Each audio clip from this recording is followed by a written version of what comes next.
নমস্কার বন্ধুরা, welcome to Soma kitchen. আজকে আমি আপনাদেরকে একটা মাশরুমের রেসিপি করে দেখাবো, কড়াই মাশরুম। তার জন্য আমি কিছুটা মাশরুম নিয়ে নিয়েছি এখানে, আর এখানে সিমলা মির্চ, একটা সিমলা মির্চ আমি কেটে নিয়েছি।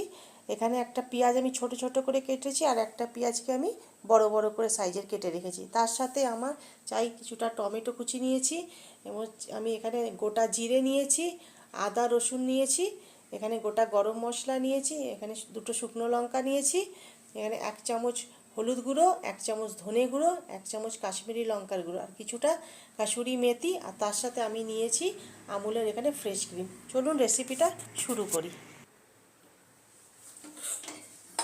গ্যাসে আমি কড়াইটা বসিয়ে দিয়েছি, এর মধ্যে আমি কিছুটা তেল দিয়ে দেবো। আমি এটা সাদা তেল দিয়েই বানাবো।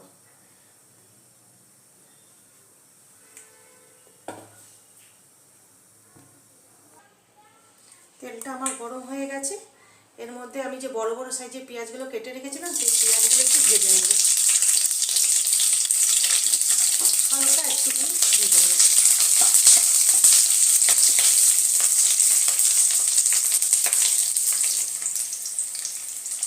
হালকা করে আমার পেঁয়াজগুলো ভাজা হয়ে গেছে, এবার এই পেঁয়াজগুলো আমি উঠিয়ে নেব।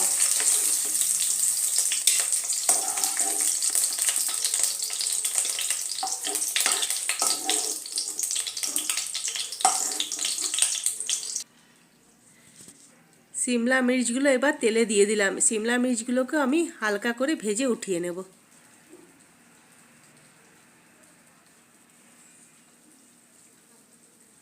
বেশি ভাজবো না, সিমলা মির্চগুলো হালকা করে ভাজবো। দেখুন সিমলা মির্চগুলো আমার ভাজা হয়ে গেছে, এবার আমি উঠিয়ে নেব সিমলা মির্চগুলোকে।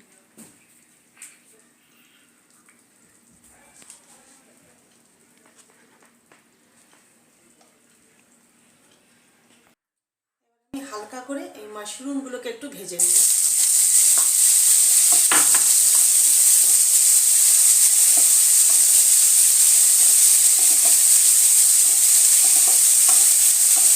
ফ্লেমটা মিডিয়াম রেখেছি।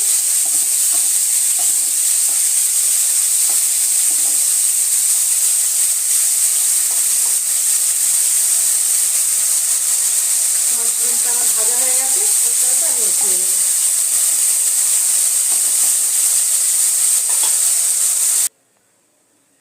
একটুখানি তেল দিয়ে দেবো।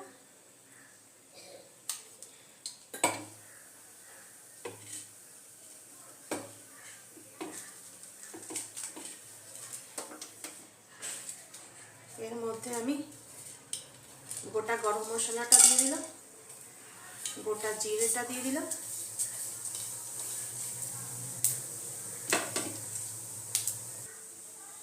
দুটো শুকনো লঙ্কা দিয়ে দিলাম,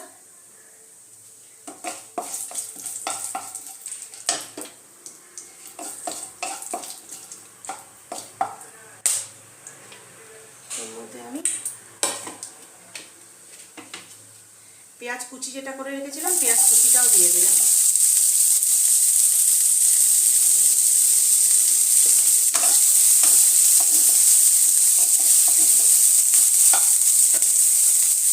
সাথে আমি আদা রসুনটাও দিয়ে দিলাম, সাথে টমেটোটাও দিয়ে দিলাম। এবার এগুলোকে একটু ভাজা ভাজা করে নেব।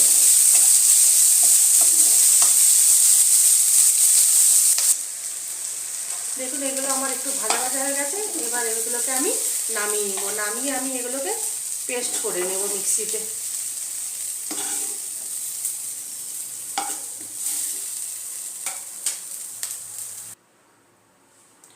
কড়াইতে আবার একটু তেল দিয়ে দিলাম।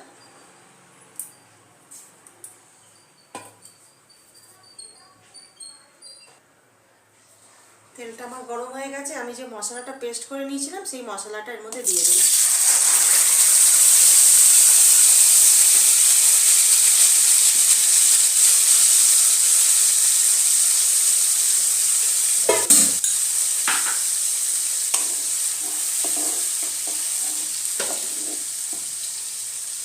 এর মধ্যে আমি হলুদ গুঁড়োটাও দিয়ে দেবো, আমি ধনে গুঁড়োটা দিয়ে দিলাম, কাশ্মীরি লঙ্কা গুঁড়োটাও দিয়ে দিলাম।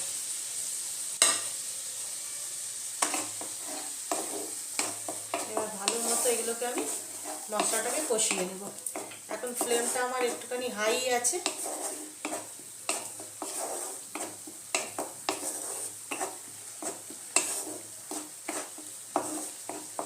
হাইতে আমি একটু 2 মিনিটের মতো কষিয়ে নেব।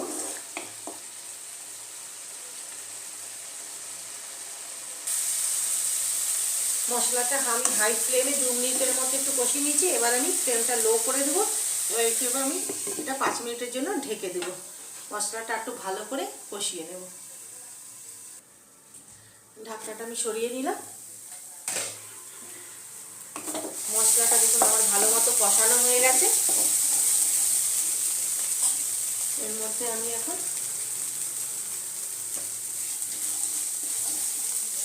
ক্রিম একটু দিয়ে দেব।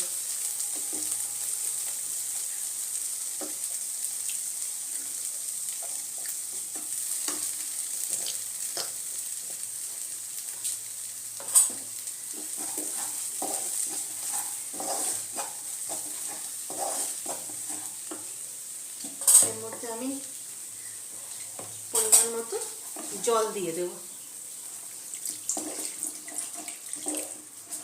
বেশি না, অল্প করেই জল দিয়ে দেবো। আপনারা আপনাদের পরিমাণ মতো জল দিয়ে দেবেন।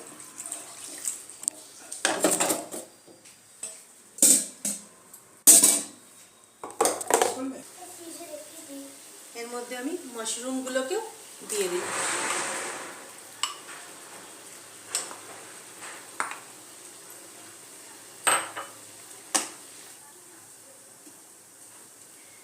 স্বাদ মতো আমি এর মধ্যে নুন দিয়ে দিলাম।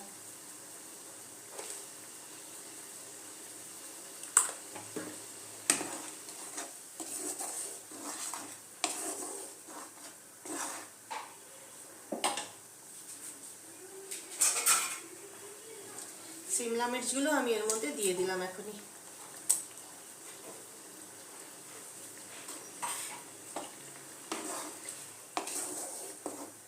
সবকিছু ভালো মতো মিশিয়ে নেব।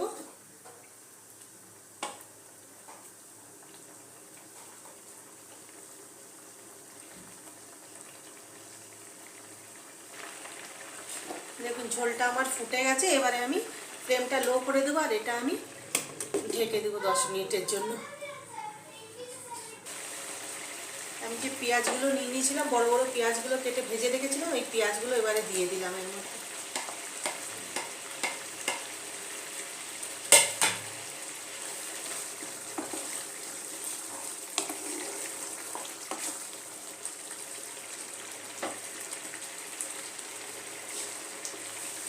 আরও 1 মিনিট আমি একটুখানি এটা বন্ধ করে দেবো, ঢাকনাটা 1 মিনিটের জন্য। ঢাকনাটা আমি সরিয়ে নিলাম।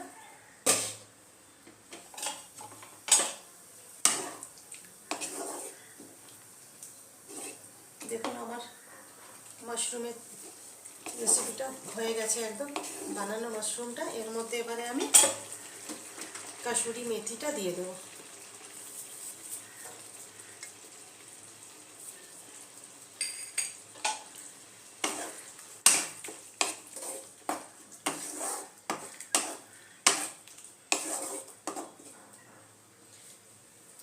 গ্যাসটা আমি অফ করে দিলাম।